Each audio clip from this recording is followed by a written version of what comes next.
Good morning, good afternoon, good evening. Welcome to another installment of Flyer Gonna Flyer episode 80. Listen to me, 66. I don't know why I said 86.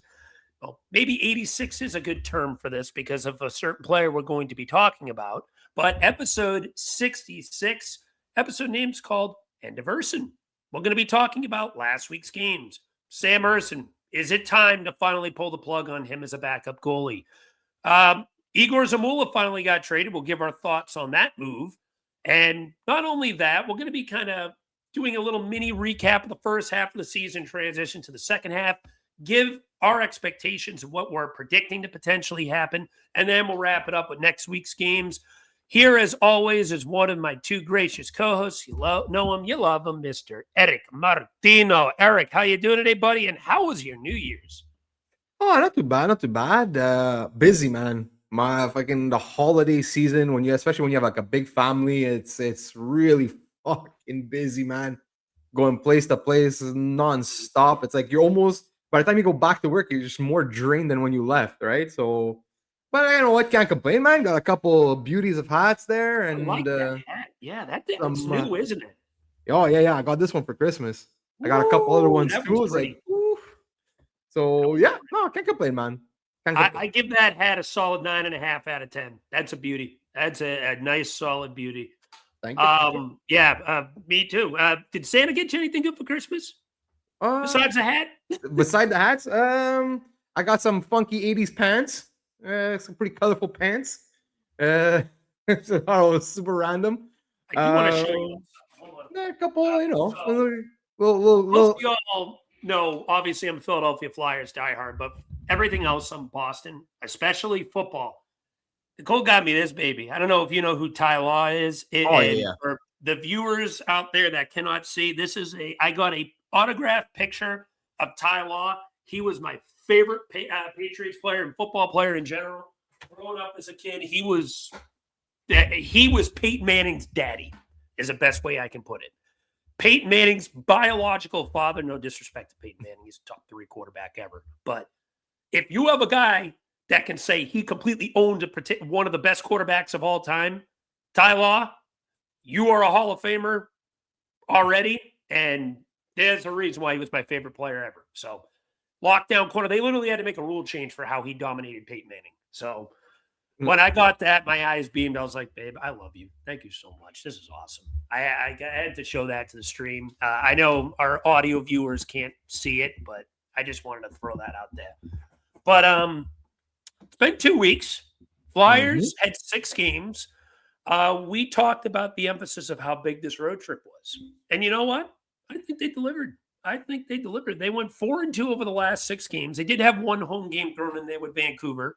But then they had a 5-game road trip, one right before the break, and then their West Canada road trip. Eric, let me start. What is your collective thoughts in the 6 games since our 2 weeks ago we were here? One of them we live streamed. Of course, we lost it because we have the worst luck with our live streams. But what is your collective thoughts of the Flyers' 6 games since we left, the 5-game road trip as a collective whole, and their time out in Western Canada? Yeah, look, I'm gonna touch more on the past 4 games, especially the Western Canada trip, because the first 2, honestly, I can't even fucking remember. I think we beat Chicago. That was Chicago, and then before that, home versus Vancouver.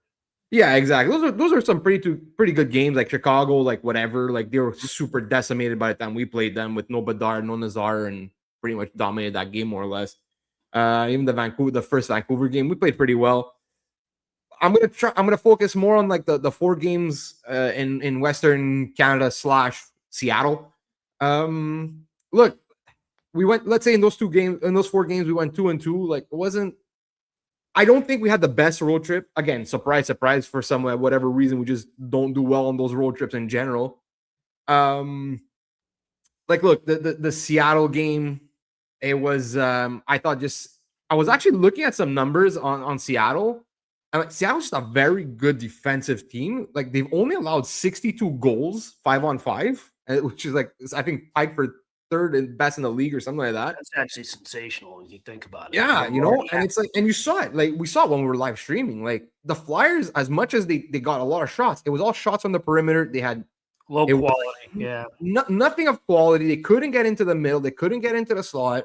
It reminded me a lot of first year Torts when he was here, except that, like, Torts system was a bit more aggressive compared to Seattle, but it was just a lot of that. Yeah, do whatever you want. It's fine. And then we'll just get you on transition. And that's pretty much what happened. Look, the Vancouver game, yeah, that one was a weird one. Like, I think we got outshot like 10, again, slow starts. 10-0 out of the gate. And then they flipped the switch. It's like, oh, that's right. We're actually here to play hockey. So that's another thing that continued all week. It was like those slow starts. It's like slow starts. Like, I don't know what it is. The Flyers, they just can't play first periods. They just don't show up. Like, so so that was at least what we ended up getting the win. That's fine. Look, the Calgary game. Let's just that was like a no-show, like complete no-show. It's like, you know what? It was the 31st. It was New Year's Eve. These guys, I think maybe were already half in the bag. I don't know, but they just didn't even show up. So it's like they were already, their mind was elsewhere. Forget about that game. And then look, Edmonton. I thought at the Edmonton game, the best game of the whole road trip. We played probably our best game. Again, I find we had a bit of a slow start again. First 6 to 7 minutes, really, like Edmonton came at us. Mm-hmm. Then we had like about a 7 to 8 minute span where we scored 3 goals where we dominated. And then Edmonton took over again at the end of the first. So it was a weird first period. Kind of a and then sandwich, yeah, it was. Then it was pretty much like a back and forth kind of game the rest of the way. So look, we ended up 2-2 on the road trip. So it wasn't so bad. Fourth line keeps on rolling. Another solid week by the fourth line. And there's something I've been noticing a little bit, and it's starting to become a bit concerning to me. And Pocket, in a way, has said this in the media. I find we're passing up on a lot of shooting attempts for these out of nowhere passes. That these passes that just go nowhere. Like, why are you even trying to make that pass?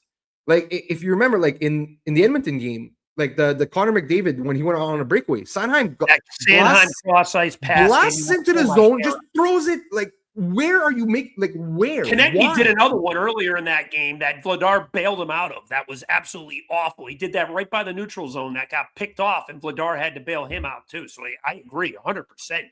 Exactly. And again, they're not the only guys. Like, Mishkov's done it. TK's done it. Zegras has done it. Like, we're just like, guys, the play's there.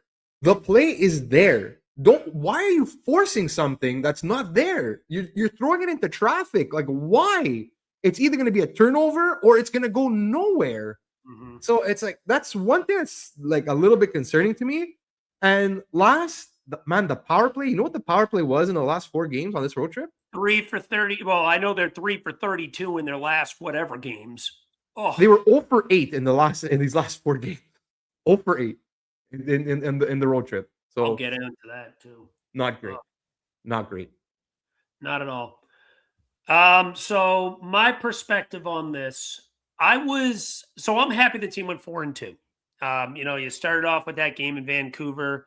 A team that the Flyers have just seemed like they've had a lot of success against recently. The Vancouver Canucks, like, there's those teams that you always seem like you beat, and then those teams like you always seem like you lose. The Flyers always seem like they find a way to beat Vancouver. Whenever they have that Western Canada road trip, that's the one team I look at. They're like, okay, this is the game they're probably going to win, is the Vancouver Canucks for whatever reason. Came out of the gate strong in that one. Looked good, set the tone after, I think, the 2 days prior, just had that heartbreaking loss to the Rangers that they completely collapsed in. And it kind of just, this has been the tone of this team all year. Whenever this team loses a game and has a bad loss, they rebound. That's one thing I'll give Tocchet. They have only once all year lost back-to-back games in regulation. That's impressive at the halfway point of the year. That's a massive reason why they're currently where they are, second in the Metro at the halfway point. Hopefully this lasts. Hopefully this isn't a reenactment of 23-24, but this team right now is significantly more talented than the 23-24 team, I have to say. And they're also not going to have a goalie getting put under duress by Hockey Canada either because of doing something he shouldn't have did back in 2018, but besides the point. Then they had that Chicago game. That was coming off of a back-to-back. And I know it was a decimated team, but I was proud that the team, despite playing against a decimated Chicago team, responded strong enough going into the Christmas break to get another massive 2 points, getting 4 points in 2 days. Anytime you're playing a back-to-back against a professional team, I know, as I just stated, Chicago's banged up, but the fact that they came out and made that win to put themselves into a good spot going into the Western Canada road trip cannot be stressed enough. In my opinion, out of these 6 games this week, that Chicago game, for that reason, was the most significant. For that reason of having some positive momentum leading into the trip, number one, and number two, proving you can win in a back-to-back position. You got the 45 points. Western Canada, I had a talk with one of my followers about this on social media, that if they could get 4 points in this, I consider it a success. Because that trip is always a fucking nightmare. Always. It's now, this last year wasn't the Disney on Ice, but more times than not, it seems like that's always a Disney on Ice road trip is Western Canada. Last year, I think it was out in California. But point being, they always seem like they struggle out in Western Canada. They went 2-2. That's a win in my eyes. Getting 4 out of 8 points in places that you just seem like you never win. They always struggle in Seattle. They always struggle in Calgary. Again, Vancouver, they always seem like they find a way to win.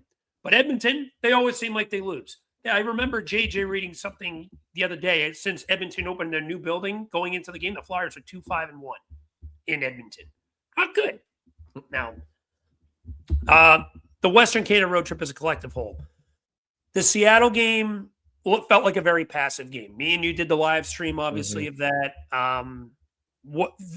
They had a lot of shots on net, which is good. And I know I'm going to sound a little hypocritical because one of the things that I have emphasized so much with talking is his quality over quantity when you need a collective balance. This felt like a situation where they overemphasized quantity over quality. And, again, I'd sound hypocritical if I completely shit on it, but I feel like you got to, again, find the actual balance between the two. And they just weren't getting good chances. As you mentioned, I don't know if you mentioned on or off screen, but that Seattle defense is very suffocating. 62 5v5 goals allowed in 40-ish games this year. That's impressive. That Seattle team just can't score, but they scored 3 or 4 on us. So they did what they needed to do. Flyers just couldn't find any mojo in that game. Rough game. Then they come out to Vancouver. Kind of looked like a little bit of reminiscence of what happened in Seattle out of the gate.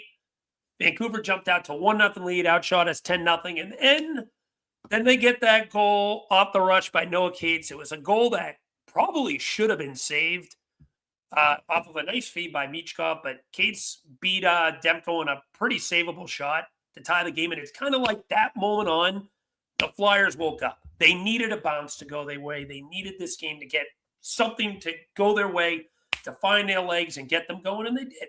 They did. They ended up putting up a 6 spot. The Flyers ended up playing a pretty good game from there on forward. They completely dominated that second period, and then the rest was history. They won that game 6-3.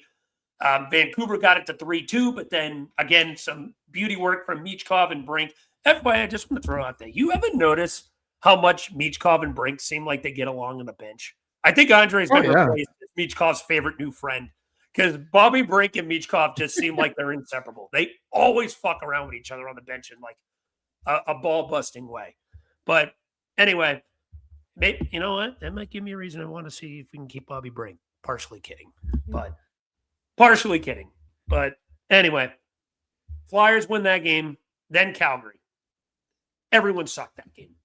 Plain and simple. Everyone sucked. Ersson, I'm not going to blame a lot of the goals on him, but we're going to get into him shortly. But yet again, another 800 save percentage game. The penalty kill looked like shit. The power play couldn't get anything going. There were opportunities. They started out of the gates okay, but then after the Calgary scored their first goal, I think it was like late in the first, they just never could find their game again. They had a goal called back by, I think it was Nick Seeler. That was clearly goal interference. I had no issue with the callback. By the letter of the law, that one was the right call. TK got a weird bounce to make it 2-1, but again, they never just found their groove. They never found their flow. Lose that game. Then you move to Edmonton in the final game, and they looked, as you mentioned, sluggish out of the gate, but then they had that 8-minute period where they just took over. Edmonton kind of gained some momentum back in the first. Sanheim, terrible pass to leave that McDavid breakaway. TK had a bad pass. And I'm going to say this too. This is a very rare thing I'm going to say. Trevor Zegras had a shit game against Edmonton. Rare thing to say, but he was not good in that game against the Oilers either. Mind you, he's been sensational all year. He gets a pass. It happens. Everyone's going to have a bad game there. Just something to point out. Defensively, the team, though, I'm proud of the way they locked in that third period. They were stifling Edmonton. They didn't give them any opportunities. Edmonton had a big power play late. In that third period where they had a real chance to get it a 1, they killed it off. Then Flyers got a power play. Didn't really get much going, but it killed another 2 minutes. Edmonton pulled the net with 4 minutes to go. The TK Zegras Dvorak line, even though I kind of sound hypocritical, kind of crapping on Zegras in that game, that sequence, though, he was good at the end of the game. They were stuck out there for the last couple minutes until they potted that empty netter, would eventually tip it 2 minutes later to put that game to bed. I was very happy to see how structured they were defensively late in that game. And you know what? Michkov's starting to find his game. Starting to find his game. I know the points aren't showing yet, but he's looking a lot better. And I'm going to give it, despite Konechny not having a great game against Edmonton, as a collective whole, he has been much better too lately. I've got to give him some credit. I've liked what I've seen from TK over the last couple of weeks. I said it, I think, 2 weeks ago. He's been much better as of late too. So hopefully he can continue to build off of that. Collective whole, though, I got to say, 4-2 over those 6 games is a win. You're coming back home. And up next, we got a certain friend from Anaheim coming back to town. We'll go over the next week's games in a bit. But that's going to be something fun to look forward to. But yeah, they got some tough home games coming up. But overall, I'm proud of the way they responded. 4 out of 8 in Western Canada. It's nothing to scoff about. Hopefully they can build some momentum off of this. And you know what? They didn't play that boring of a game. Style either. They, one of the things we've criticized talking for, a lot of these games have been boring. They weren't too bad. At least not excluding the Calgary game. That game was awful. But, Vancouver, once they woke up, they played a little bit of an exciting game there. The Edmonton game was pretty back and forth. The first Vancouver game as a collective whole kind of brought some excitement to me. So the games are getting a little more exciting to watch as a whole. We'll see if that can continue. Eric, any other thoughts? Yeah, I'm just gonna a couple quick little thoughts. I think you said like TK's been playing better. I think honestly, like since Barkey's been in the lineup, I think Coots has been playing a lot better too. I can agree with that. Yeah, he hasn't been like. Again, I don't think he's been. There's a lot of like people are just like shitting on Coots and like look, I don't think he's awful. But like obviously this year he's just like look, he is what he is at this point. Like he's more of a bottom 6 center than he is a top 6 center. That's it's facts. It's facts. So but honestly, since they put that line together with Tippett and Barkey, I think he's been playing a little bit better. Or I guess a lot better, a little bit better, whatever, just better in general. That and just a little. I'm just gonna math a little bit. The Seattle game, again, like we said, Seattle doesn't allow a lot of goals 5-on-5. Their penalty kill, Seattle, is absolutely putrid. It is 32nd in the league at 70%, 70.3% to be exact. We went 0 for 3 on the fucking power play against Seattle. They allow 30% of the time they allow a goal. We had 3 opportunities. We couldn't capitalize on it. Eric, you can take the Rocky Thompson out of the Flyers, but you can't take the Flyers out of Rocky Thompson. Oh my God. I don't know. It's this power play, man. It's been over half a decade. I was going to get into that more in the second half. Yeah. What's stupid? I just had to. And also, shout out, congratulations to Denver Barkey getting that first goal. I don't know if you saw the little celebration on Flyers Twitter after. They gave him a little bit of a Gatorade bat. Happy for the kid. He is stuck here I thought he got a second assist on that Sanheim goal. I think they took it away. Yeah. They took all the assists away. I guess they said Vancouver touched. I mean, not Vancouver. Edmonton touched the puck before Sanheim got it. But either way, he has played good since he's been here. He looks like he belongs. I've always been high on Barkey. I felt like that pick was a steal. So hopefully he sticks. And now it just gives you, what are you going to do when Forster gets here back? What are you going to do when Bartone gets up? You've got some decisions to make soon at the wing, boys. Barkey's here to stick. What are you going to do? It's going to be very interesting. That's for sure. On the clock, baby. On the clock. I'm but happy for him. He earned it. He's been playing good. He deserved the goal there, and good on him. Kid has played well since he's been here. I really hope he continues that run that he's been on. I hope he sticks. He deserves it. He has not looked out of place since he's come up. So let's see if this continues. One other thing I want to point out, the PK, I'm getting a little concerned. They've been better, but then they kind of took another bit of a step back. They looked bad against Calgary. Edmonton, I'll give them a pass because that's the best power play in hockey for the last half decade. Any power play with McDavid, Draisaitl, the Nuge, Bouchard, Hyman, we could go on and on. There's so much talent on that Edmonton power play. I'll give that a pass, but they've got to stabilize the penalty kill. Just as a collective whole. They were better, but then we've been seeing cracks again these last couple games. So stabilize it, please. If you're going to have a shit power play, you got to have at least a good penalty kill if you want to make playoffs. But anything else you want to add, Eric, before we move on to our next topic? No, I think that's cool. All right. So, speaking of defensemen here, certain defensemen just got traded to Pittsburgh. There was a little minor trade with the Flyers while we were away. Flyers traded away Igor Zamula to the Penguins. And who is it they got back from Pittsburgh? He's in the AHL. I'm blanking. Philip Tomasino. Philip Tomasino. Sent back. He got sent down to Lehigh Valley. Depth guy. Flyers get some injuries. Maybe he gets called up for a fourth line role. Who knows?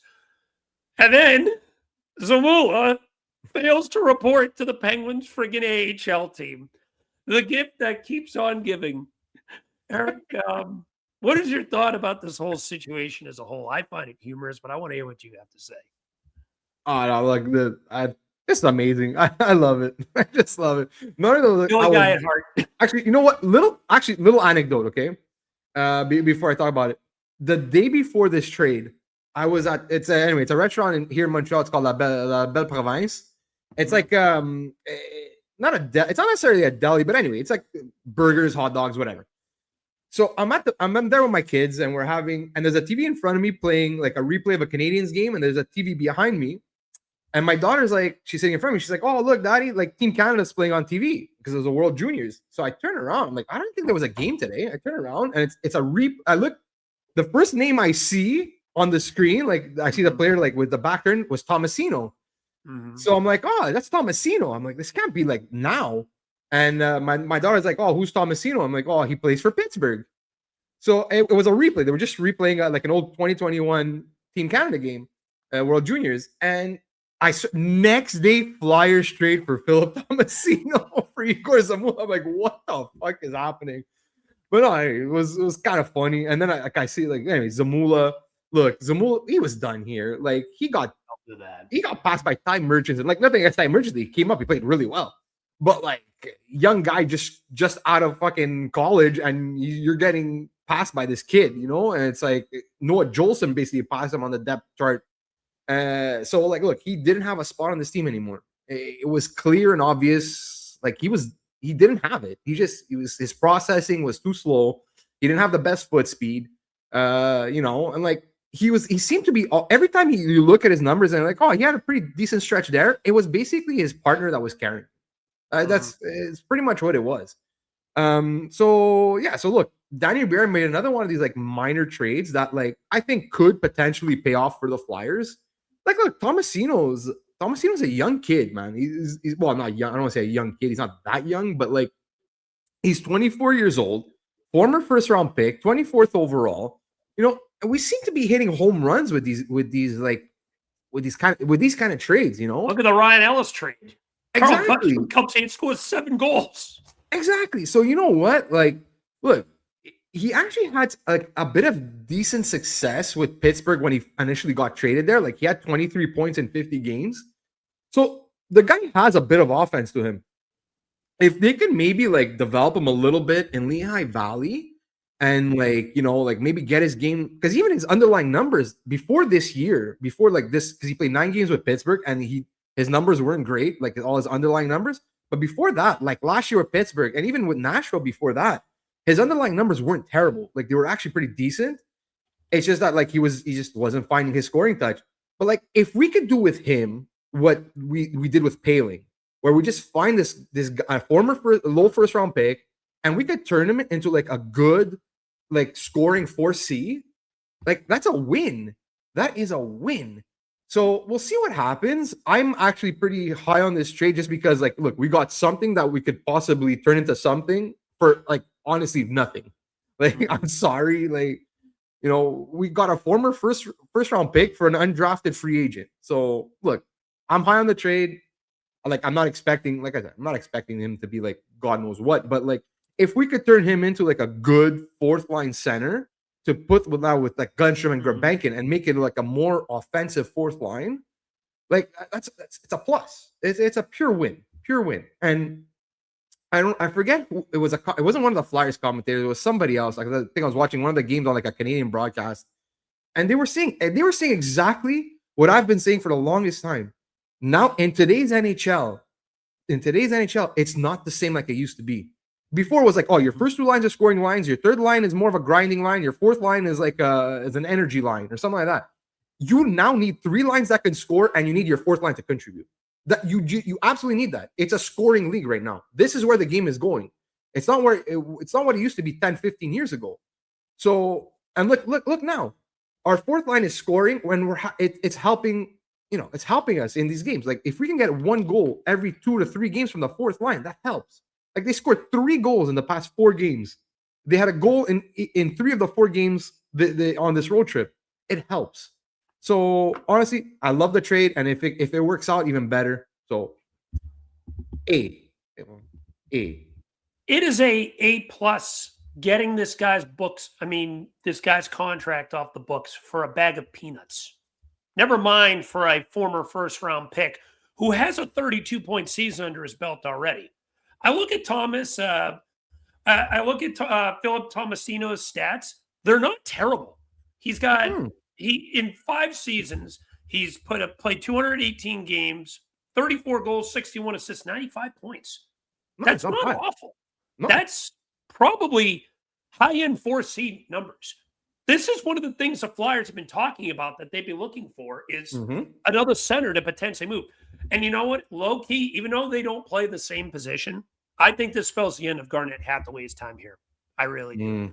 I think at some point Hathaway is going to be moved. He hasn't recorded a point. Listen, no disrespect. I loved Garnet Hathaway. And I understand he's always been a team guy. He's always been a healthy locker room guy. I feel like the moment he lost, I'm having a brain. Brian Paling to Anaheim.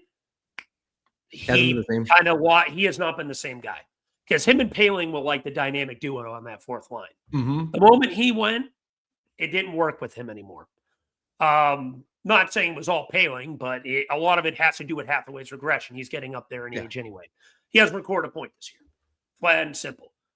I think eventually you move Philip Tomasino to that fourth line role. If you can move Hathaway, you can move Abels over to the wing, and you have a fourth line you could potentially look at of Abels, actually, maybe Abels could even be a 13th guy. Yeah, and that's why I see.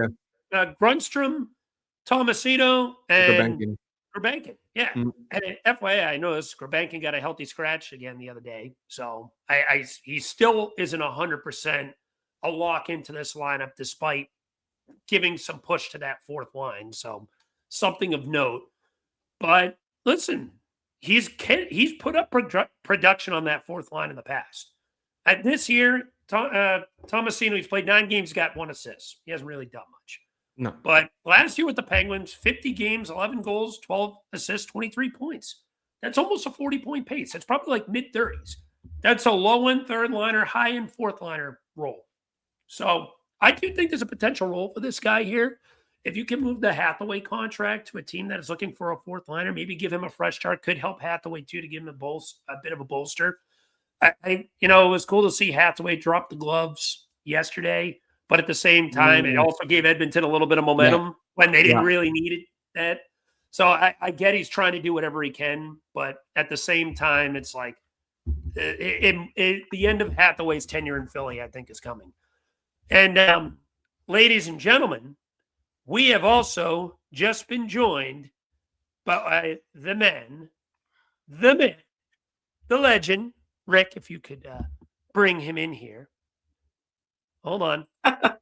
Mr. Jamey Pascal. These are some big shoes to fill. You got Alex the legend on the left, Dan Vladar, the greatest, on the right. I'll never forget Eric, man. Man, that guy, man, he's tied. He's ninth in GAA, 2.39, right? Tied, and he's tied for fifth in the NHL in wins with 16. And I'll tell you, I think you were the one, and you swayed Alex because Alex agreed with you, and he was like, you know what? He's going to be a hell of a netminder for the Flyers. And I'll tell you that. I'll never forget it. That was before the season began. And I was expecting him to be good. I didn't expect him to be this good, though. Dude, he's exceeded my expectations. Like, that's nuts. Hell, he's putting a grand slam take by Eric, for sure. Absolutely. It's like Vizina caliber numbers that he's putting up. I'm serious. Playing with a defense that was in influx in the beginning of the year, right? And sort of, until now, it's like stabilized with Rasmus Ristolainen. But it was stabilized even before Risto, I thought. And I think that he calms down the entire team, forwards and defense alike. And I think that they really enjoy those big save moments that he has and puts the team on his back. And I think they just play calmer in front of him, to be honest. I agree. So, Jamey, we were on the topic of the Igor Zamula trade. I want to get your take on it as a collective whole. What do you think? Well, I think that, to be honest, I think he was going to terminate his contract with Philly. I think he wants to go back to the KHL. It's evident. He hasn't reported to Wilkes-Barre Scranton, who have to be phenomenal this year. I think they're in first place, if I'm not mistaken, WBS, the Pens. And they're playing phenomenally, whether it's Pittsburgh or whatever. The Penguins are playing a little better than I thought as well. The whole organization is just better. So for him to go from one organization that was winning to another organization that's sort of winning, and an AHL team that is phenomenal this year, it proves that, one, Danny Briere did the right thing by trying to get something for him. And I'm actually surprised that they got Tomasino for him. I didn't think they'd get anything. I thought they had to take a bag of pucks back, and that'd be it. So to get Tomasino for him, I was like, dang. Tomasino always killed the Flyers. I always saw him, whether it's an assist or something, a goal or like a key goal. I always thought like he was playing well against the Flyers. He's not Crosby-esque or, like Malkin, but I always thought he was playing well against Philly for whatever reason. So to get him in return, I was happy, but it just shows he wants to go back to the KHL. He wants to terminate his contract. Interesting. So you don't think that he wants to potentially just use his own leverage to pick his team that he wants to go to here in the NHL? Or you think it just eventually is a KHL move? No, I think he just wants to go to KHL. Not yet. I think he wants to go to the KHL. Yeah, I really do. I mean, he was going to. The rumors came out with Elliot Friedman that he wanted to terminate his contract with Philly. To move. And go back. I think he wants to go back home. He realizes, I think, that maybe he's not an NHL mainstay like he once thought. Since he's not, why stay here when he could be making more money in the KHL? He's actually losing money by staying here. You know what I mean? He can make more in the KHL than he can, in the NHL or AHL. Valid. Interesting. I didn't even put that into perspective. But either way, this trade's a home run for Danny. As I said, he gets 1.7 mil off the books. Gives them more leverage if they want to actually contend or to do something at the deadline or make a hockey trade just in general. Because I think realistically, that's what it's going to take if you want to potentially even consider adding to this team. I don't know what they're going to do yet. I still think it could be a soft add, but we'll see. Small trades Danny has made with Jordan Kyrou, with Kyrou, not Jordan, but with Christian Kyrou, and stuff like that. He makes these small little deals, to get players happy. I was shocked by the Ethan Sampson deal. You know what I mean? But I know Ethan wanted to play. He thought he deserved a shot, with the big club in Philly. I don't know if there was a disconnect with that. Maybe he was itching for a call up, but Murchison got the call instead. I think that injury derailed Ethan in the beginning of the year. That hand injury where he sustained it in the preseason, he broke his hand or broke a finger or something of that nature, and he was out 6 to 8 weeks through that. So I just think that these small little deals are actually getting solid returns for, like Igor Zamula. Who the heck would have thought they get a former first rounder, right? Wasn't Tomasino drafted? Yeah, he was first round in 2019, if I'm not mistaken. Jamey, we were going over his numbers. 218 games played, 95 points, 34 goals, 61 assists. That's not terrible. That's all against fourth line, low and third line numbers. That's respectable. Yeah, and it's all against Philadelphia. Yeah, exactly. Every time he played the Flyers, I don't know. I guess players just play for teams, but every time I always heard Tomasino. You know what I mean? I'm like, dang, man, he's just a killer. But I'm happy he's on the Flyers side now. Fandoms anyway. But I really think that if they sustain another injury or somebody gets derailed here for a little bit or something, I really think that Tomasino could re-enter the big club. I mentioned the same thing too. I said if potentially Garnett Hathaway gets moved, which looks like it's more likely than not the way things have been going for him. If he gets moved to a different club, he could potentially find his way to that 4C role. And you maybe move Rodrigo Abels over to the wing. Or maybe move Rodrigo Abels over to that 13th forward role, and then you can run a fourth line of Tomasino running down the middle, and then Krabankin and Grunstrom running your wings. So I would trade D'Lo too. You can find a suitor for D'Lo. I think there's always a team. If not, let his contract run out. Who cares? Team that's always looking for that extra spark. Maybe not play every game in the playoffs, but like if they start to go off rails a bit, insert them in the lineup, have that big hit, have that big fight to try to pump the bench up there. I think that D'Lo could do some service for a playoff caliber team, and he'd be cheap. You know what I mean? So it wouldn't. Yeah. And like I said, he'd be that 13 forward. D'Lo does not have a no movement clause anymore. That was only for the first 2 years. That was misconstrued by a lot of people this past weekend. Everyone thinks that he has a no movement clause. That's false. It was only for the first 2 years of his contract. So he can be moved without his approval. Yeah. I trade both of them. Yeah, I would too. All right. Do you guys have anything else to touch on this subject before we move on to our next topic? Yeah, just quick. Like you remember, I don't know if you remember, maybe about a month ago, I think it's been at this point, where Elliot Friedman was basically saying that the Flyers are looking for a 4C, or an upgrade at he said bottom 6 center position. Well, we all knew, if you're a Flyers fan, you knew he meant 4C because our 4C spot was dreadful. Oh, yeah. So, look, this is the move, man. This is your 4C. I think this is your 4C of the future. And to be totally honest with you, I kind of don't understand this in Pittsburgh's direction, why they even made this move. Like Jamey said, Wilkes-Barre Scranton is one of the better teams in the AHL. The guy has 15 points in 14 games for Wilkes-Barre. Why are you and you trade him for a guy that might I think Zamula is basically play me in the NHL or I'm leaving. I'm not going to the AHL. Play me in the NHL or I'm leaving.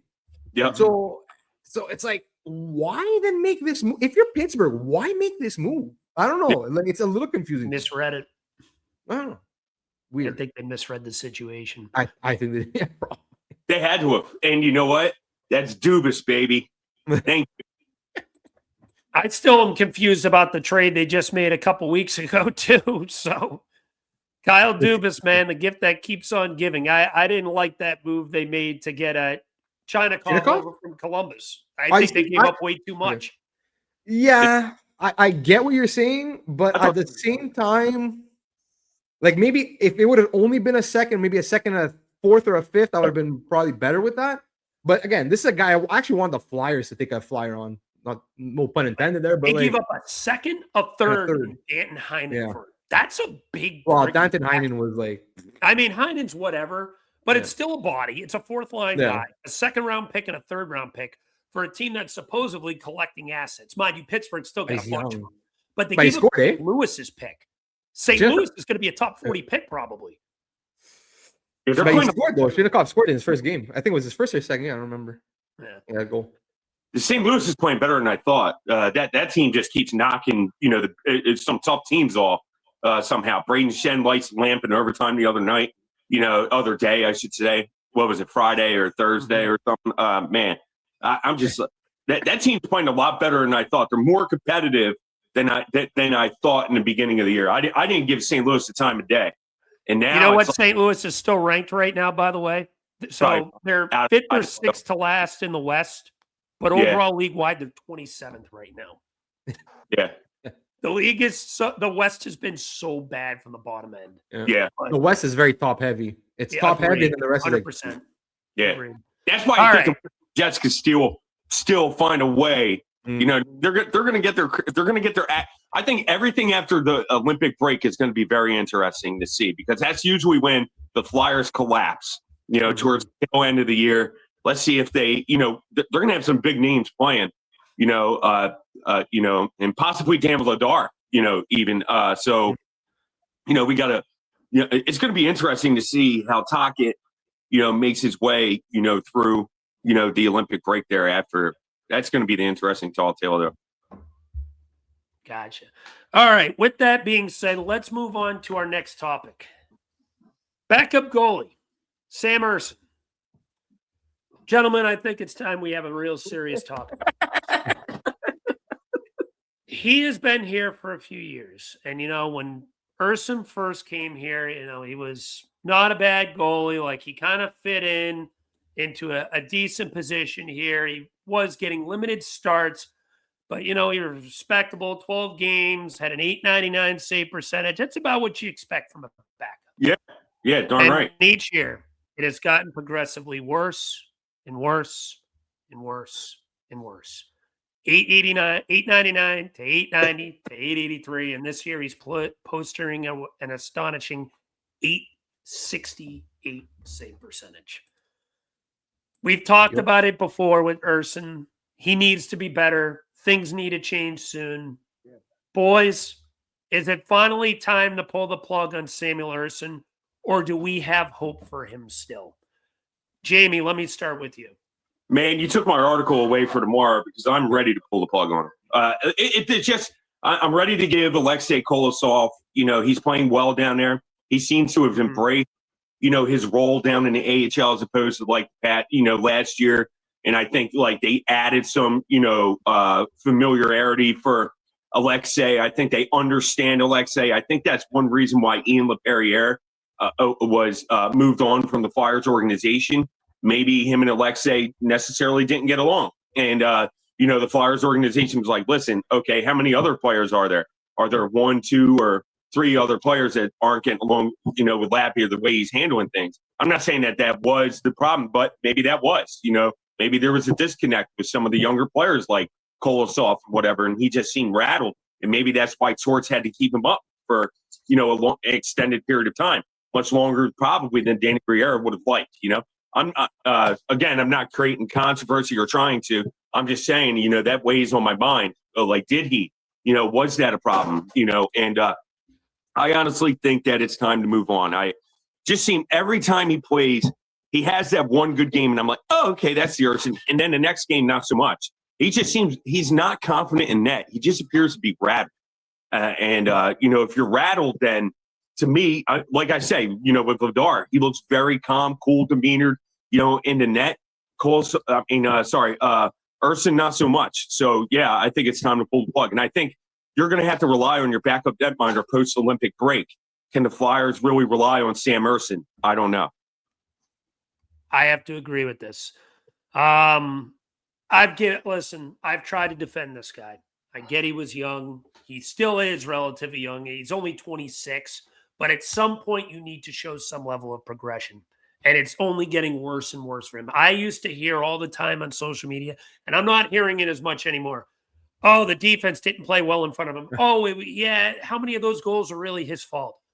As a goalie, you need to eventually learn how to make a save and bail your team out here and there. And one of the things me, Eric, and Jamey have emphasized on continuously with him are two major things. The one that I just mentioned, that he never makes that big save when you need it. And number two, he always lets in goals he shouldn't let in. And by big save, I'm not saying that he can't make a high danger save. He can make high danger saves. That's not what I'm saying. I'm saying in a big moment when the game is close or you need your goalie to keep you in this game, you might be down one. He seems like he allows one that you need your goalie to make that clutch save. He has the absolute opposite of a clutch gene, unless if you're in a shootout for some reason. Then he turns into Dominic Hasek for whatever reason. But other than that, it's tough. And I got to tell you, I don't think I've seen a goalie consistently get beat top shoulder on like an 18 to 20 foot shot as much as he does. Consistently, time and time again, they pick his shoulders on these shots that I've seen Vladar shrug off like it's nothing plenty of times. But when Sam Ersson's there, they always pick the corners on this guy, and he just cannot make those saves above the shoulder, whether it's a glove side or whether it's blocker side. He always gets beat on those 18 to 20 feet out. Unscreened, too. Good shots that can be saved. They're not easy to save, but they are savable. It's not like you're facing Connor McDavid or Sidney Crosby or Alexander Ovechkin or Nikita Kucherov or Austin Matthews or whatever in a consistent time. But he just doesn't make the big save when you need it. Few advanced analytics stats for Sam Ersson.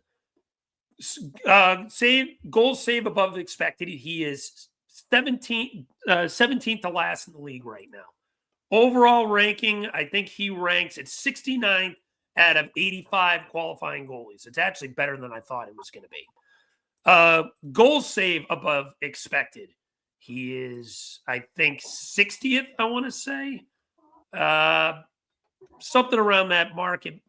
I think it's 60th in goals above expected. Hold on, I just had it. 61st, sorry. 61st in save goals above expected per 60. He needs to show you more. He just does not make that big clutch save when you need it. And it's been time and time again. I agree with Jamey. I'm not saying that you necessarily have to go Kolosov, but he is the next option. I think it's time you call him up and give him an opportunity to see what he can do with the backup netminder role. Because Sammy he's not showing you enough. I'm not blaming every game on him. I'm not blaming every goal on him. But your save percentage is .868. That's not an NHL caliber goalie. What goalie who has consistently, progressively gotten worse into the eights are you looking at and say, oh, well, this guy just doesn't have good defense in front of enough times where it's like, oh, okay, we're just going to keep giving him excuse after excuse after excuse. It's time. It's time to give Kolosov an opportunity. It's time to trade for a goalie, whatever route you want to do. I personally agree with Jamey. I'd go the Kolosov route first and see what he can provide, at least in a backup role. But it's time. Ersson, because if God forbid Vladar gets hurt, you're porked. If God forbid Vladar gets hurt, that's it. The season's over. You're going to start going into the shitter because I am not looking forward to seeing Sam Ersson play 70% of games if that happens. At least if Kolosov comes in and you get a little bit of confidence in him in a backup role, yeah, I still don't think it would go well if, God forbid, Vladar got hurt because Vladar's never played this amount of games. So we don't know how he's going to hold up in the second half of the season. Hopefully he keeps this up. He's been great. He's been absolutely well above what we thought he was going to be. But if God forbid he does start getting a little cold, or God forbid an injury happens, do you really want Sam Ersson playing those big-time games late in the season without at least seeing what Kolosov can provide you beforehand? It's time. Ersson, I don't think he's going to be back after this year anyway. If you can find a trade partner for him, even better. I don't think that ends up happening. It'll likely be a thing where he just ends up probably just running out his contract here. They can't he's an RFA after this, correct? Yeah. No? Yeah. They can't tenure him. they can't tenure him. They have to let him walk. They have a lot of RFAs to your credit, so they have to pick. That's another thing. Drysdale's coming up. The Michkov contract's coming up in a year from now. Forster's extension's coming up a year from now. I think Bobby Brink is the next one due. But I actually think the Flyers have a major trade brewing. You do? Wouldn't shock me. Yeah, I do. I think it's going to be for somebody, and no one even. It's not on anybody's radar at all. I'm serious. I think I saw Jason say that actually on Twitter recently, that he thinks something's coming that we don't expect. Yeah, I really do. I felt that way for about a month now. It just seems like the writing's on the wall because they're missing something. And if they really want to try to carry the momentum of this season with Dan Vladar, and help him out, try to give him something, I think that is somebody no one even thinks of. I'm dead serious about this, like a Tage Thompson or something. No one's really talking about Tage. You know what I mean? I just can't see Buffalo moving him with the run that they went in. There's a lot of players that we can't, but I think that I really think that Forster will not be here. I think he's going to be part of the deal because I think he's going to. I really think that my heart, and I love Forster. It's nothing to that, but. One thing I did think about, too, if it was for Forster, they have to give up a lot more because he's hurt. So, you can't just go off, what he's done or what his potential is. Because he's hurt, he's out practically the year. You know what I mean? So, does he have that much leverage anymore? Maybe they have to throw somebody else out there. You know what I mean? But, yeah, I do believe it's going to be for somebody no one even thinks of, and you're going to be like, wow, I can't believe they made that deal. Man, could be. It truly could be. I do think something's brewing. I don't think they're done making moves. If the Edmonton Oilers are going to go on a downward spiral here, or something, it's not going to play up to their potential or something. Watch, man. Maybe Draisaitl was on my eyes anyway.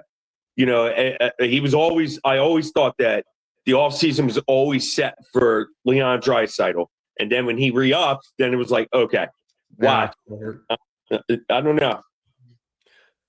All right. Well, with that being said, let's continue with the Ersson topic. Eric, what is your thoughts on Sam Ersson? Is it time to pull the plug, or do you have a glimmer of hope in him still? Yeah, look, I've always also myself kind of always been a bit of an Ersson defender because you see the potential there, and it is there, and you see flashes of it.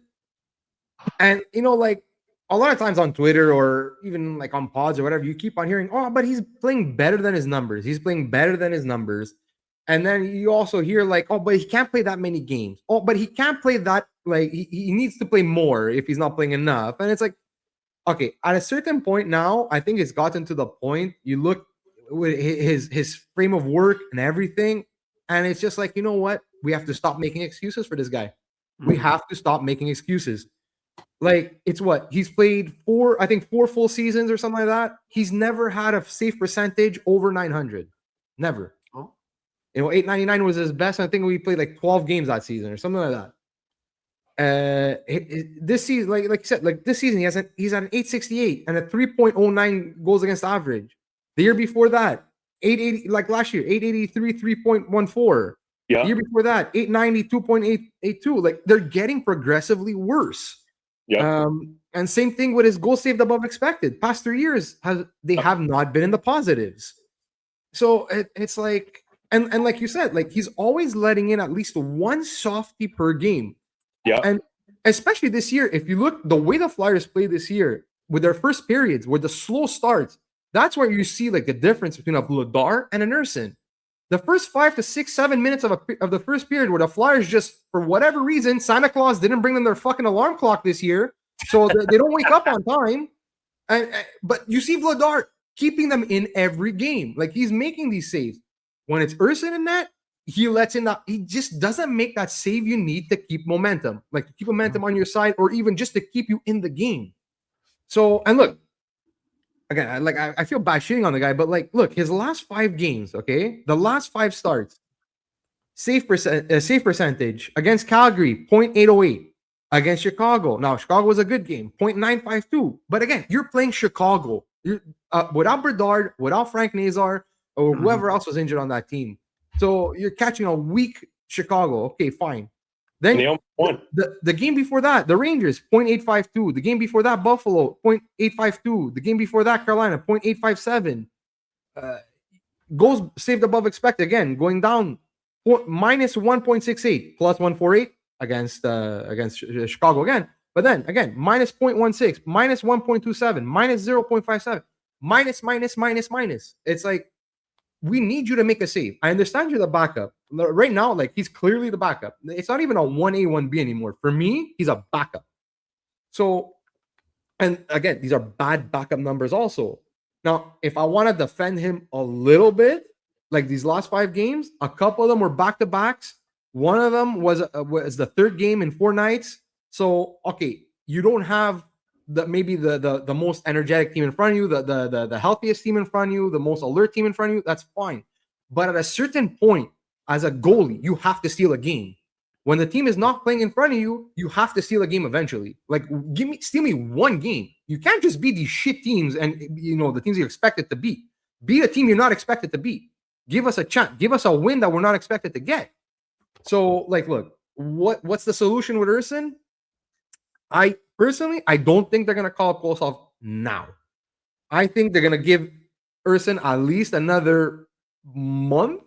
I would say at least give him until the Olympic break, or just past the Olympic break, and see how he does.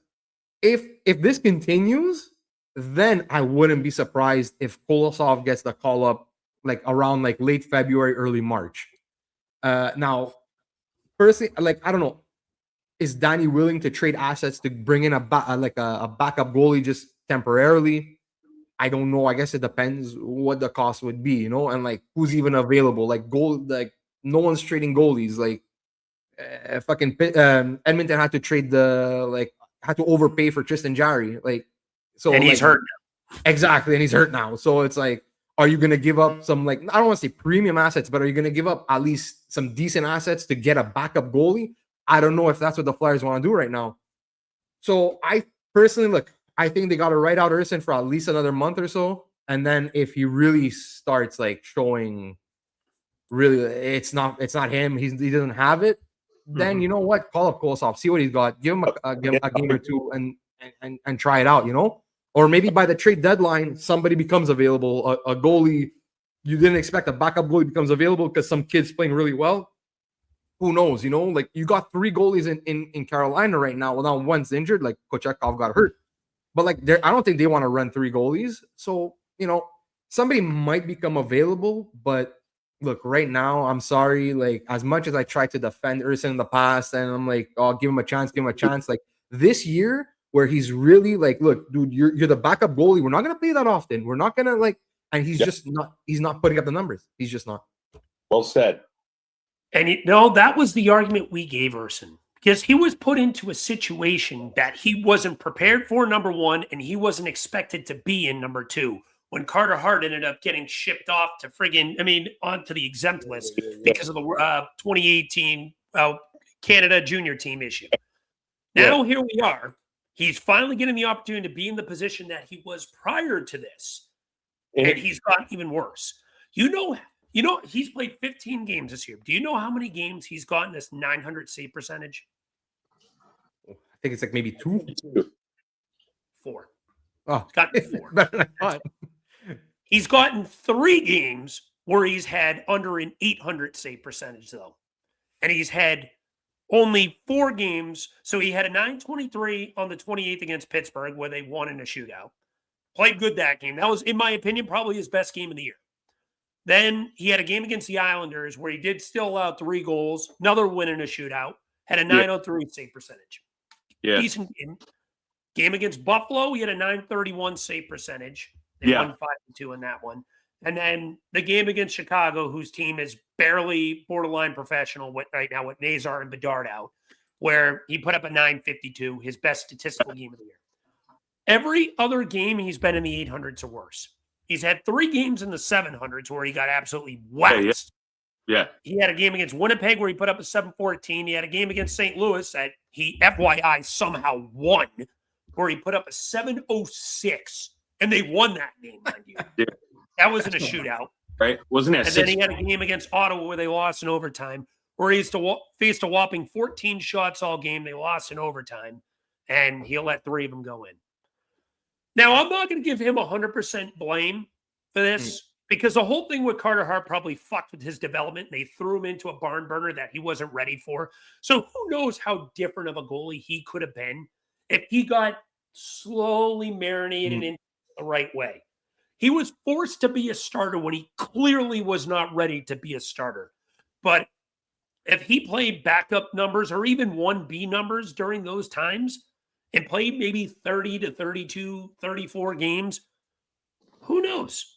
He could be a completely different goalie than we've seen today. Because when it comes to marinating goalies, they marinate at a lot slower of a pace, and you have to be much more patient with them because of the difference between AHL versus NHL quality talent. When he wasn't facing that at a consistent basis early on in that first year here, he looked good.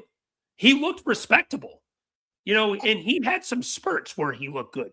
But then when he got thrown into the tire fire, when Carter Hart was sent out, he had to play 80% of games, and the Flyers were forced to play.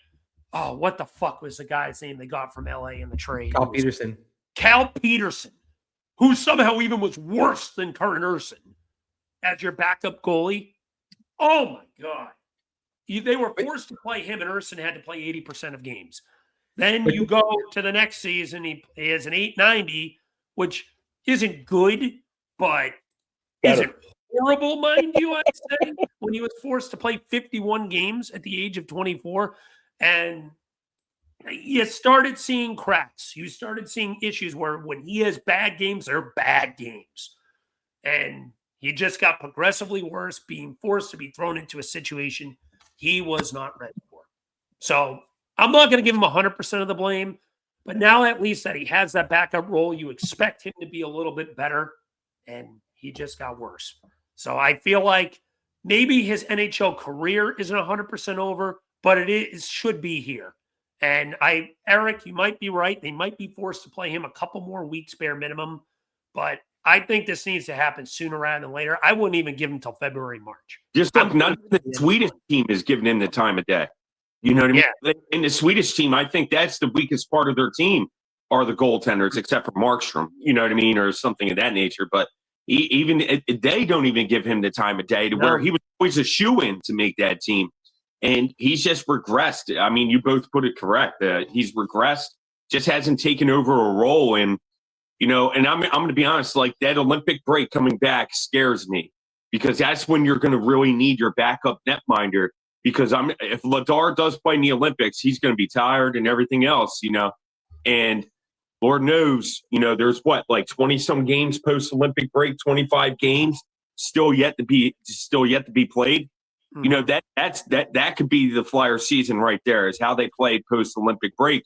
And you're going to have to really rely on your backup. And that's why I say now would be the time to make that move to get Kolosov adapted back, into form and head in strong, positively and confidently into the Olympic break and not being thrown or thrusted into a role post-Olympic break. And that's my argument for it.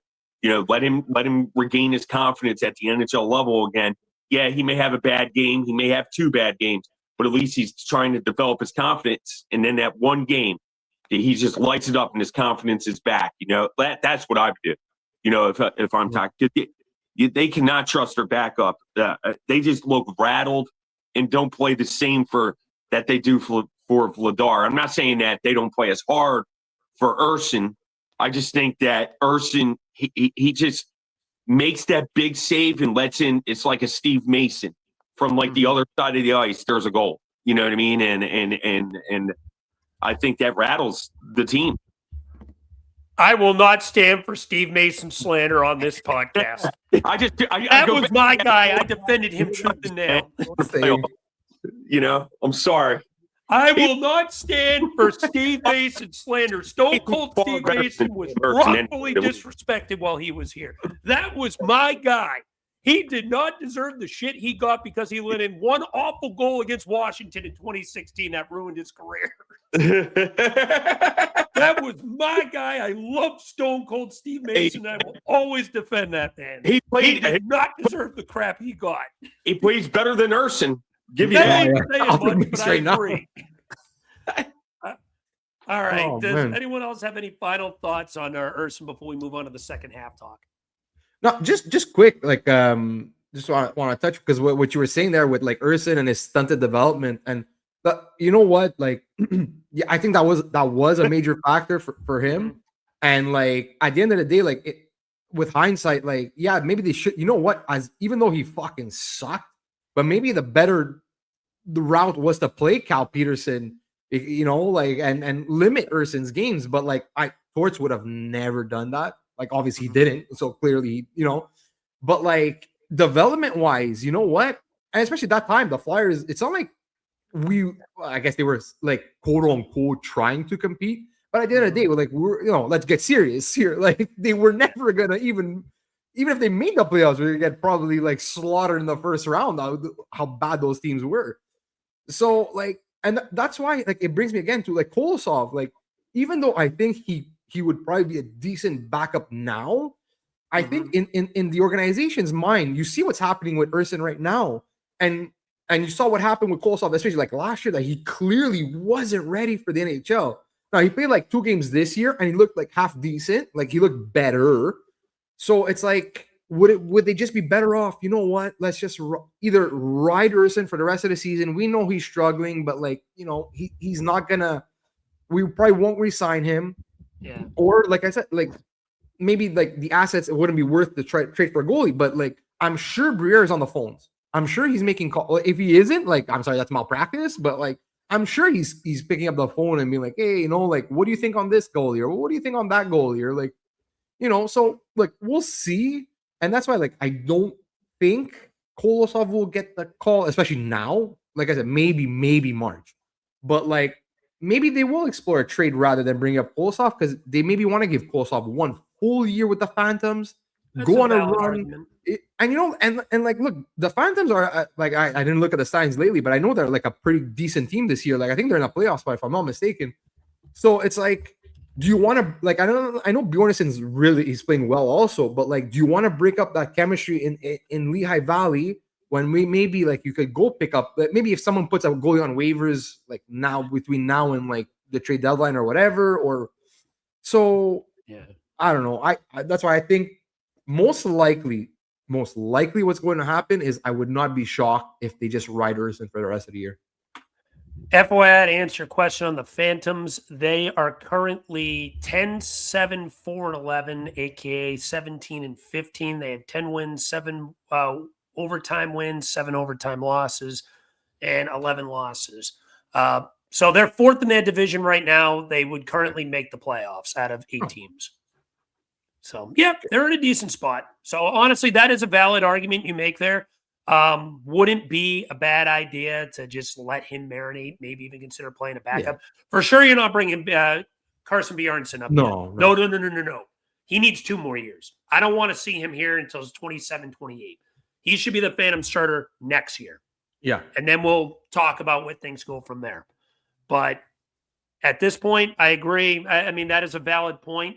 We'll see how it goes, because if the NHL team does start pushing, you got to make that decision. I mean, if Ersson starts struggling and the NHL team is really in a position to make the playoffs, I think they do need to make that decision sooner rather than later. Because if this team misses the playoffs because of backup goaltending and they miss like by 1 or 2 points, that team is going to be, I mean, that locker room will not be happy with the lack of urgency they did at that position, in my opinion. So yeah, but apparently the locker room believes in Ersson. That's what I heard. So I think that maybe, but they could also just be saying that and then low key being like, God, this guy sucks. But in all honesty, I don't know for sure. But one thing, last little point. One thing that I've noticed lately is a lot of the people like that I follow on Twitter or I listen to podcasts that are like strong Ersson supporters. You're seeing like the dip. Like you're seeing the like, I don't think they're starting to turn on him also. So like we'll see what happens. I personally defended Ersson quite a bit until about last year. Last year is when I started leaving the train a little bit. And I was like, okay, this ain't right. Something's starting to. I was an Ersson defender for those first 2 years, but year 3, now we're on year 4. Yeah. But year 3, I went from like year 1, year 2, Year 3, year 4 is off the screen. Mm. So, yeah. All right, let's move on to our next topic, second half talk. So, Eric, I'll let you start this topic. Give me a recap of the first half of the year, where they stand, and what your expectations and predictions for the second half of the year are. Well, look, my impressions of the first half of the year, slow starts, man, are killing this team. Like, are really killing this team. Well, I don't want to say killing the team because somehow, like, we allow the first goal and we slow start and we're still where we are now. Like, what are we in the league in save not save percentage, but in points percentage? I think we're like top. I know we're top 8 at one point. I'm pretty sure we're still around there. So, and like, look, we're third in the division right now. So, like, our record is fine. Our record is actually pretty good in a really good Eastern Conference, like a very like with a lot of parity in the Eastern Conference. So, but like a lot of that is like the additions. All the additions that Beer has made like this year have like fucking paid off like gangbusters. Like Vladar is like again better than I expected. And I was high on the signing. Zegras. What else can you say? Like, yeah, he's had 1 or 2 bad games, but who the fuck cares? Everybody has 1 or 2 bad games. But the guy's just been sensational all year. Dvorak too. Look, Dvorak's been a great addition, especially playing like beside Zegras. So like all the additions have really basically taken the team up 1 notch. Now we just need, but it's a process. It's a process. So maybe the next off season, more additions, more trades, and it'll go up another notch. So we'll see. Special teams, like, look, the PK, is it the best in the league? No. Is it the worst? No. It's mid. It's a mid. It's at right now 12th in the league at 81.2%. So it's not a bad PK. It's not a bad PK. It's obviously it's not the top 5 that it was like a couple of years ago. But even like the last year under Shaw, it was, I think we were 15th or something at the end of the season. So it's pretty much where it's been for the past couple of years. And like, yeah, has it regressed a little bit? It's because we had such a hot start. And I remember, if you remember October, like we had such a hot start to the PK. And I think we're top 5, I think even top 3 in the league. And then it's just slowly been going down. But like I find it's pretty much plateaued around 12. So okay, whatever. Respectable still. Yeah. It's again the biggest issue on special teams is the goddamn power play. Like that too. Beginning of the season actually was hot. At one point, it was over 20%. I think we were like 22 at one point. And then it's just been getting, I guess, like, I don't know if like penalty kills have figured us out or whatever, but it's just been getting progressively worse. And right now, as of today, I checked, we're ranked 31st, 15.6%. That's not good. Like, honestly, are we gonna finish 32nd again? I swear to God, Alex. I think it would be like 4 times in 5 years if we finish 32nd, something like that. Because I think last year we were 30th. It's like awful. And again, like we added Zegras, so that's a piece, and he's been on the power play, and like he's been pretty decent on the power play, but I think it's basically personnel. It's like they're not slotted in the right places. Like how long have me and you've been saying, fucking put Grabankin in the net front? Come on, guys. Like that's what he's good at. And he showed you that he was good at that in Lehigh Valley, and especially like. And I think the biggest thing for me was like that game. I think it was only one game that Dvorak missed. And Forster was already injured. What the fuck don't you give him at least one shift on the power play when you have 2 guys that are hurt? Like, come on, man. Like, let's get serious here. Like, you have the solution in front of you, or at least like a solution or something to try, and you're not even trying it. And it's like I find like certain players are miscast in certain positions. Like, why is Mishkov playing net front? Why? Yeah, no reason he should be there. He can do it, but no reason he should be there. That's not his biggest strength. For me, I would put Mishkov, and I would put him in either in the slot or on one of the walls, not net front. Like, I know he's good behind the net, but you never play behind the net. Like, it's not even part of your fucking system. So why have him net front? It makes no sense. So yeah, look, they got to really fix the power play. Like I said, the slow starts. So what I would like to see in the second half of the season, again, I want to see. Well, I would like to see Vladar obviously continue his strong play because that's he's one of the bright spots of this year. I'd like them to fix I said the slow starts, improve the power play, man, change the personnel. Yeah, no, like keep that fourth line together, like the way it is, like minus Hathaway, with Grabenkin. I'd like to see Briere make at least one more trade, at the very least one more trade, possibly bringing in another center. That'd be great. Whether defenseman or a center, I prefer center, but we'll see. And then if you could also adjust the backup goalie, like I said, if you could find somebody low cost and see what happens, But yeah, and then just continued success, man. Like continued success. And that's it. I just honestly, like, I can't really complain. Like, the only complaint again, like, it comes back to the slow starts is, and I know it's cliche, like 60 minutes. Guys, you have to play 60 minutes. I understand you're not gonna, everyone says, oh, but it sounds so stupid. You don't have, it's not like you have the puck for 60 minutes. Obviously, you don't have the puck for 60 minutes. But like when you no show for like 7 to 8 minutes of a game where you're just like getting completely dominated with zero possession, almost zero possession, like, come on, guys, we can't do that. So, and if this team would actually play again, quote unquote, 60 minutes, like, who knows where we would be right now in the standings, Like, so look, 60 minutes, get better goaltending from your backup and improve power play, and then who knows? All right. I'm going to kind of put this into like tiers. So let's start with a little first half recap. Positives. Trevor Zegras has been everything we'd hoped for and more. 40 games, 39 points, 15 goals, 24 assists. Can't ask for much more than that. H.G.F has had a sophomore slump. I think we can all acknowledge that. No question about it. 40 games, 23 points. He's been better of late. Picking up some points here and there, but he hasn't really had that massive explosion game yet.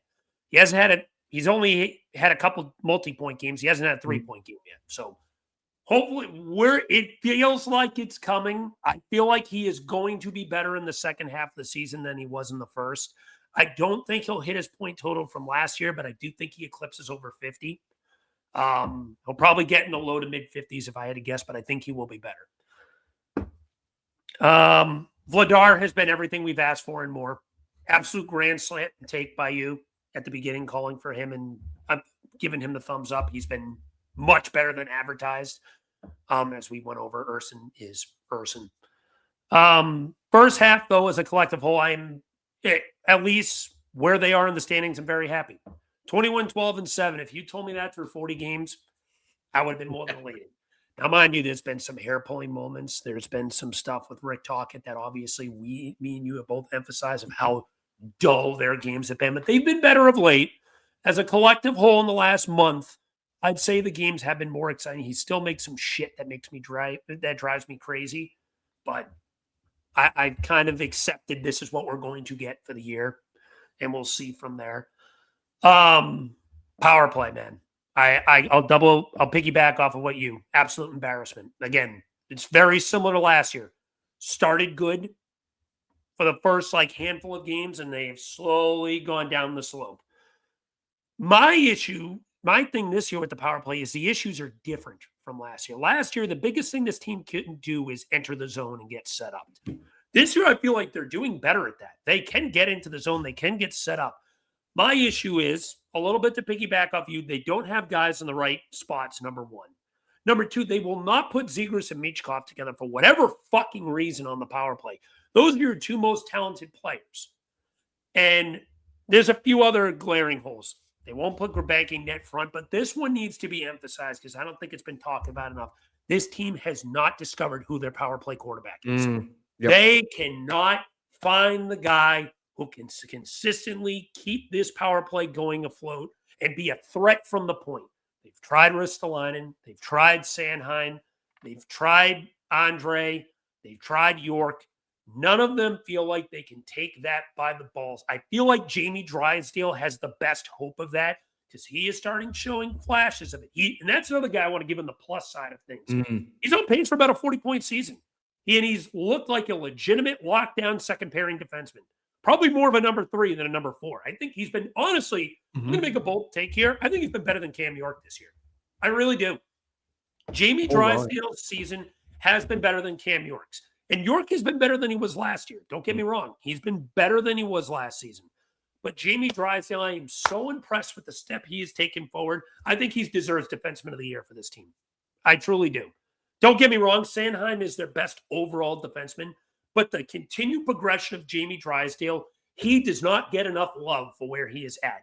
He is your best opportunity at that power play quarterback position. I don't know, but if he could figure it out, this power play would take a big leap by itself just for having a legit threat from the point to shoot the puck and to facilitate the puck too. But the legit threat to shoot the puck from the point this team has not had. And for the love of God, they need to consider putting Nikita Grabank in net front. The guy's done it in the AHL, as me and you have gone over a bajillion times. Why can't we try it? They're 31st in the power play. They're last in the Eastern Conference in the power play. Second to last in the entire league. They're going to be bottom 3 likely if this keeps up again for the 5th consecutive year. How does this team, they have talent. Talent's not an excuse. How does this team continue to be bottom 3 in the power play year after year after year? Rocky Thompson's gone. Can't use that bullshit excuse anymore. This is all the personnel now. And mind you, the power play coach too for not putting the guys in the right positions. But I agree with you. I personally put Matvey Michkov right bumper. He's a left shot guy. Let him take his shots from there. You can use your one-timer threat from there. If you ask me personally, Drysdale in the point, first for unit, Drysdale in the point. I put, believe it or not, Trevor Zegras in the slot. Konechny left, Michkov right, and why not try Grabank in net front? I'm willing to try it, even if it's the first unit. I don't care. Second unit, maybe Cam York on the point or Ristolainen. You make the decision off of that, who they feel like is the best second guy. I'd put Owen Tippett at the left bumper. Maybe, see, this is where it gets a little tough. Maybe Couturier is your net front, I'd say. And when Forster's back, obviously he's on that unit too. But for now, you probably run maybe Noah Cates and then Bobby Brink, I guess. See, this is where the second unit maybe is a little bit lacking in terms of talent. But that first unit, you need to take advantage of what you got. Why can't we try Zegras and Michkov on the power play together? If you don't want to put them on the same line together, at this point, I've conceded that Tocchet does not want to do that. And you know what? I'm okay with it because Zegras, Dvorak, and Konechny have been decent together. They really have. You know what? Maybe even put Dvorak on the second unit. At least he can win draws. But yeah, I'd have him net front on the second unit. Could do that too. Maybe you move Couturier off the second unit, move Dvorak net front. He is a bit of a body, so I can listen to that argument. But there is some personnel issues with this power play that they need to try and explore in different perspective. They have been 3 for 32 in their last, 7 or 8 games? Maybe more. I don't know what the exact game flow is. Oh, it's really bad. It's less than 10%. You've got to try something different. This power play, again, needs to be better. I saw an interesting poll question. I don't know if you saw this, Eric, on Twitter. If the Flyers miss the playoffs, what would be the biggest reason why they miss? Would it be backup goaltending or their power play woes? Right now, I think power play. I'd say, power play woes. We said those are the 2 biggest issues with them with this team right now is their backup goaltending and their power play.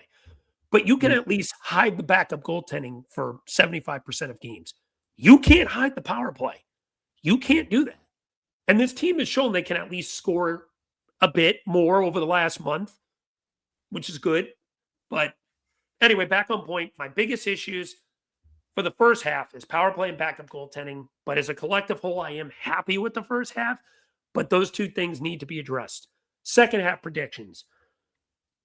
I will say this. If this team is going to make the playoffs, they are going to need more from those 2 because as much as I love Vladar and what he's done, I hope he continues this success. I do worry that the amount of games he played could potentially catch up with him. I'm not saying he'll be bad, but I could see him, maybe miss a few games due to injury, or instead of the run that he's on, maybe he goes to second half play could be close to 904, 905 versus 910, 911, where you need to rely on your backup goalie a little more. But I'm happy with Vladar. Don't get me wrong. I still think he has been good. I still think he will be good. But I don't know if he'll be as good as first half just because we've never seen him play this amount of games. Yeah. So I want to – the two issues, at least one of them needs to be better. I think power play is the one it's more pressing. Defensively, they've been great. I will give Tocchet that. His defensive schemes as a collective whole, this team has been a very good defensive team. I was worried about that when they lost Brad Shaw to New Jersey, that they might show a little bit of regression on defense. That has not happened. So props to him. Todd Reardon, too. Props to him on the defense. So very good give defense. that.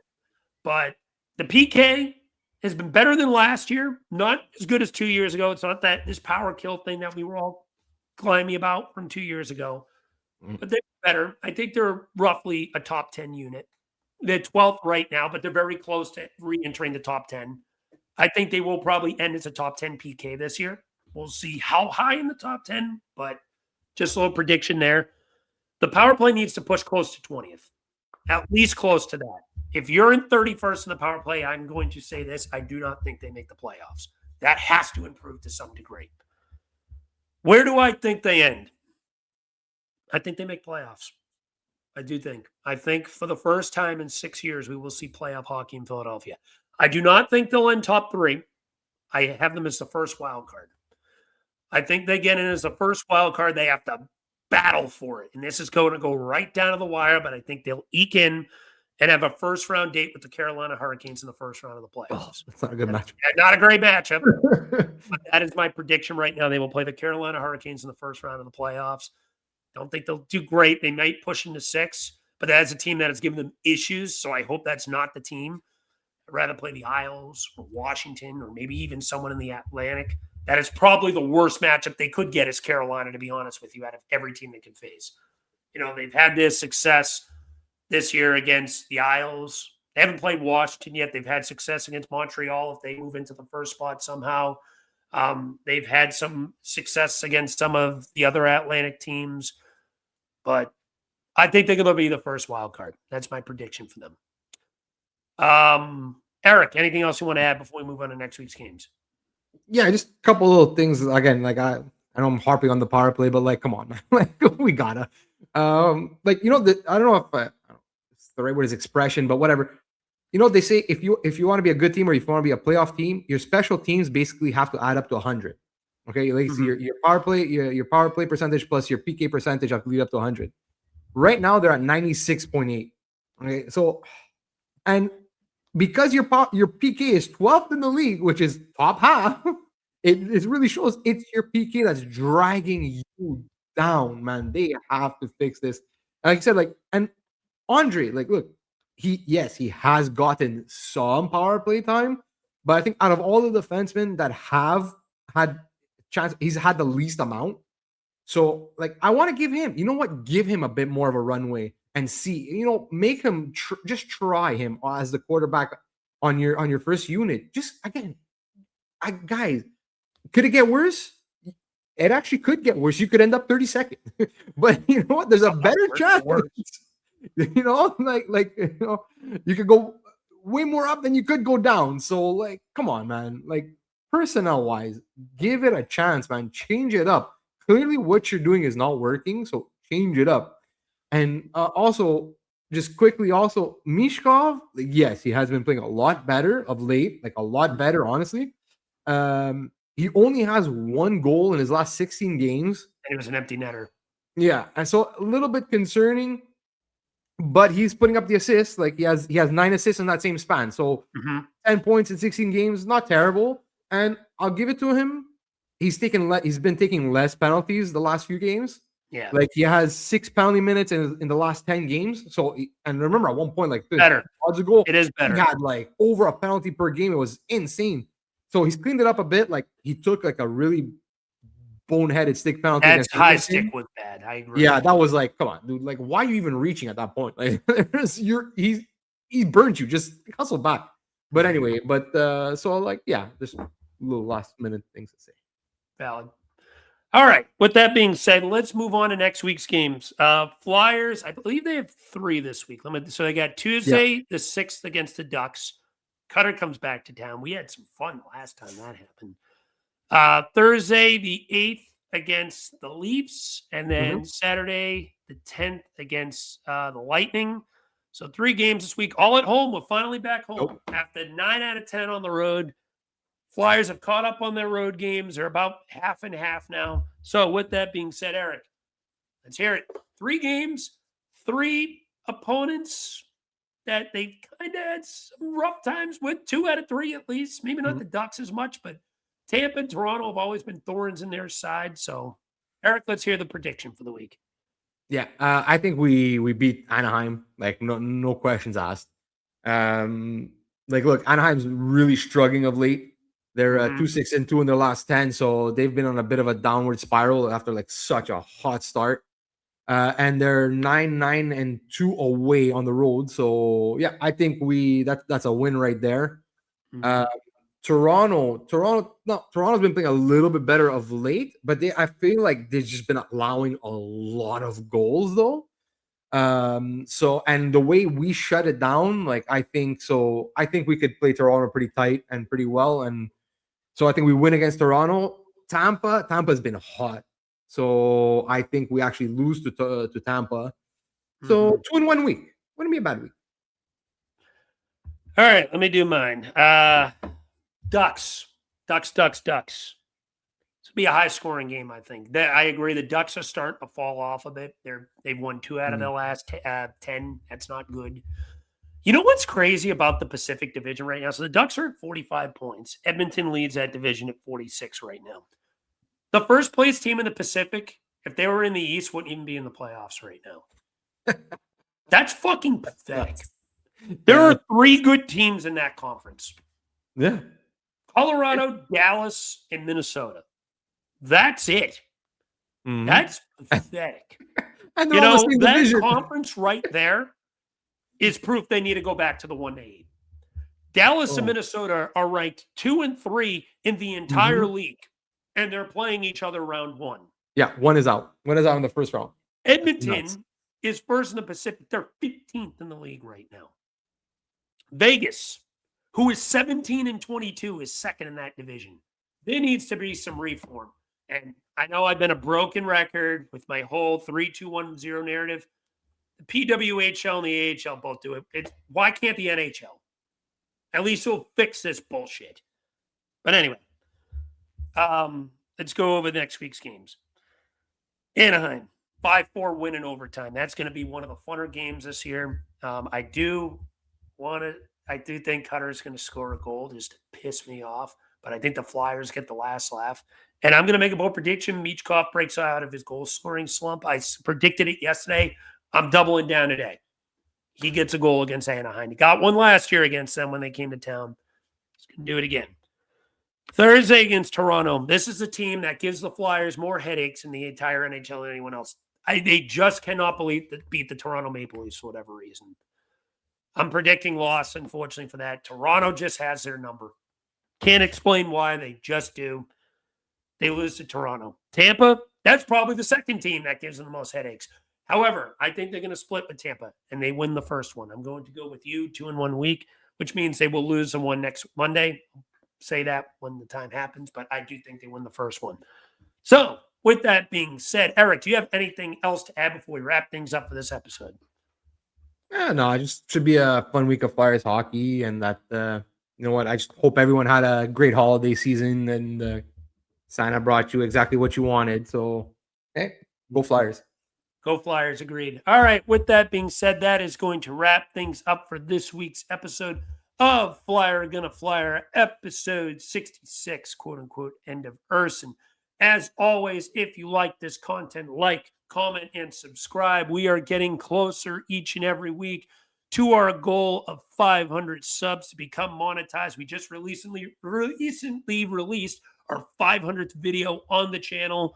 We had a live stream against Seattle. If you want to check out our reactions, check that out. But yeah, we're 327 subs now. We're only 173 away. Each and every sub We appreciate. Throw us a like, comment, or a subscription. We appreciate it at all times. But again, that's going to wrap things up for this week's episode of Flyer Gonna Flyer. That'll do it. We appreciate you guys. We'll be back next week. Take care. And as always, let's go Flyers.